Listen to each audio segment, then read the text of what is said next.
Water was already flooding the entire street when Karen marched straight into the middle of it like she was running some kind of emergency board meeting and started yelling that my tractor was not compliant with HOA standards, even as I was literally pulling a stranded truck out of rising water. The engine was running, neighbors were watching from their porches. And she still decided this was the moment to enforce policy like this was some corporate audit gone wrong. She pointed at the tractor and said agricultural equipment was banned and that I needed to shut it down immediately like this was a code violation instead of a rescue operation. And I just sat there for a second processing the fact that while people were trying to save their cars, she was trying to save her rulebook. Marcus from across the street stepped out and said, "Are you seriously trying to block the only asset we have right now?" And Karen snapped back saying, "Rules are rules, no exceptions, not even during a storm." And that was the moment. Everything shifted because the water kept rising, the engine kept running, and every person standing there realized this was no longer about a tractor or a rule. This was about someone completely out of touch trying to control a situation that was about to spiral. And if you think that was wild, you need to subscribe, because what happened next turned this into a full-scale HOA collapse no one saw coming.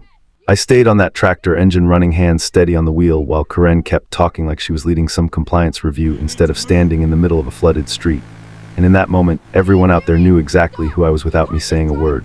I was the guy people called when things got heavy, when snow blocked the roads, when trees fell, when trucks got stuck, and right now, when water was rising faster than anyone expected, this machine wasn't a violation, it was the only working solution on the block. Marcus stood off to the side watching her like he couldn't believe what he was hearing, because he had seen this before, not the storm part, but the control part, the way Karen treated every situation like it needed approval, like nothing could happen unless it went through her first.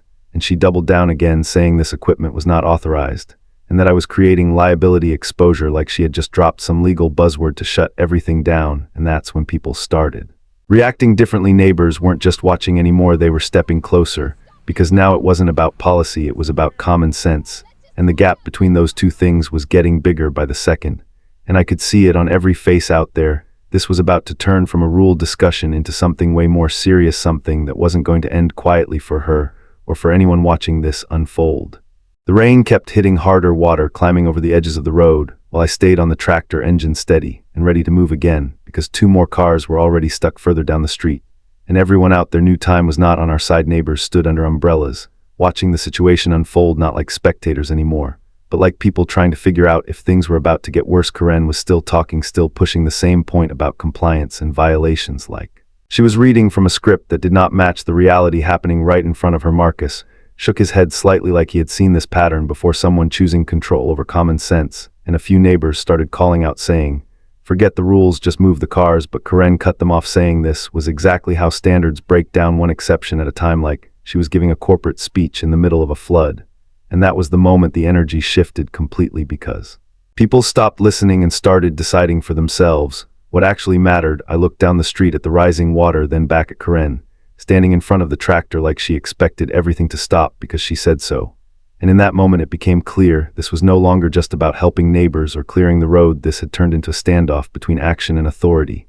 And the longer it dragged on, the more obvious it became only one of those things was going to win. Karen stepped even closer to the front of the tractor like she was about to shut the whole operation down herself, and raised her voice again, saying this was now an official violation, and that she was documenting everything for enforcement, like this was some kind of compliance audit instead of an emergency situation. Water was now pushing past the tires of the parked cars, and one of the neighbors shouted that his engine was already dead, but Karen ignored it completely and pointed at me, saying if I did not shut the tractor down immediately, the HOA would issue fines for unauthorized equipment use and emergency misuse, like she had just invented a rule on the spot. Marcus let out a dry laugh and said, "You are really doing this right now while people are losing their cars." And that line hit harder than anything else, because now everyone standing there could see it clearly. This was not about safety.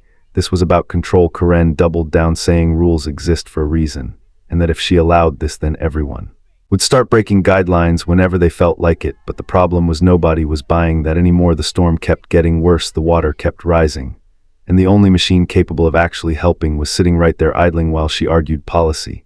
And in that moment the choice became obvious. I leaned forward slightly, gripped the wheel, and said, "This is happening with or without your approval." And as the engine growled louder, the entire street realized the next move was about to decide everything. The engine roared louder as I pushed the throttle slightly forward, and the tractor rolled just enough to make it clear I was not shutting anything down. Karen stepped back instinctively, but her voice shot up even higher, saying this was non-compliant behavior, and that I was now actively violating HOA enforcement guidelines like she was escalating the situation into something official. Marcus clapped his hands once and said finally, because now it was obvious to everyone this was not a discussion anymore. This was a decision, and the neighbors reacted instantly. People started shouting directions, pointing at the stranded cars, telling me where to go next because the priority had shifted from listening to Karen to actually dealing with the flood.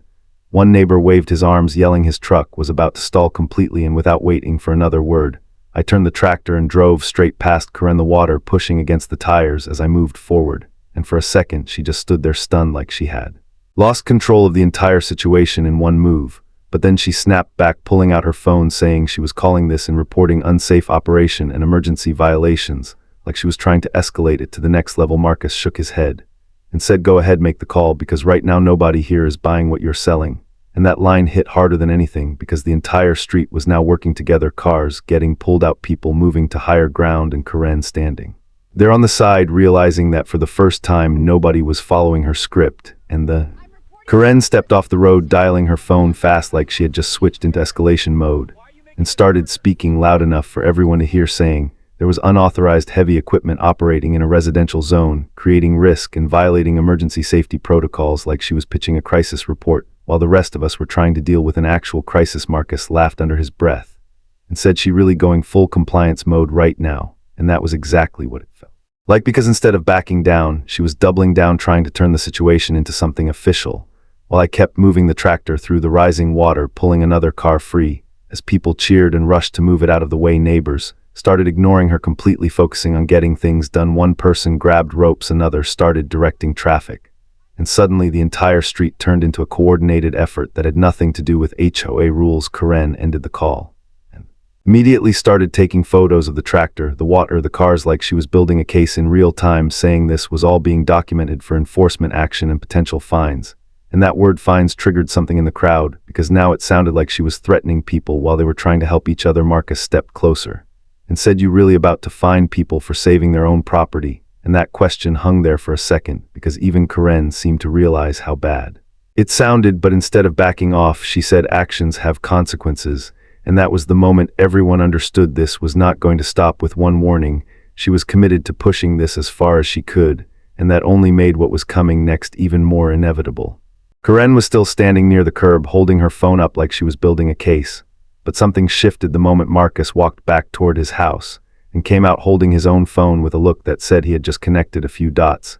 He stepped into the street, raising his voice just enough to cut through the noise, and said, "Hold up, before this goes any further you might want to hear this," because now the energy on the street changed again. People paused, even the ones moving cars turned slightly, because Marcus was not the type to interrupt unless he had something solid. He looked straight at Karen and said, "You mentioned emergency violations and safety risk, right? So let me ask you something. Did you actually read the emergency exception clause before you started this whole situation?" And for the first time, Karen hesitated, not the small pause from earlier, but a real break in confidence. Marcus lifted his phone and said, "Because I did, and according to the HOA charter, emergency response actions that protect property or safety override standard equipment restrictions," meaning what he pointed directly at the tractor. What he is doing right now is not a violation, it is protected under your own rules. And that line hit the street like a switch, flipping instantly. Neighbors started reacting, voices rising, people stepping closer, looking at Karen, waiting for her response. Because now this was no longer about opinions or authority. This was about her own rule book being used against her. Karen opened her mouth like she was about to respond, but nothing came out, because the one thing she had relied on the entire time, her rules, had just turned into the exact thing that was about to take her control away completely. Karen stood there frozen for a second after Marcus read out the rule, and for the first time since she walked into the street, her voice did not come out immediately, which was all anyone needed to see, because that hesitation said more than anything she had said before. Marcus did not step back. He stepped closer, holding his phone up again, and said something else that shifted the entire street even further. He said, "This is not the first time you have tried to shut this down, is it?" And now people started reacting. Louder, neighbors turning toward each other, because that line connected something most of them had noticed, but never said out loud before. Karen had been targeting certain things, certain people, certain situations. And suddenly this was not just about a tractor or a storm anymore. Marcus continued saying, "Last winter when the snow hit, you tried to stop the same tractor from clearing the road, and called it a violation then too, and a neighbor from the corner shouted, 'Yeah,' and my driveway stayed blocked for 2 days.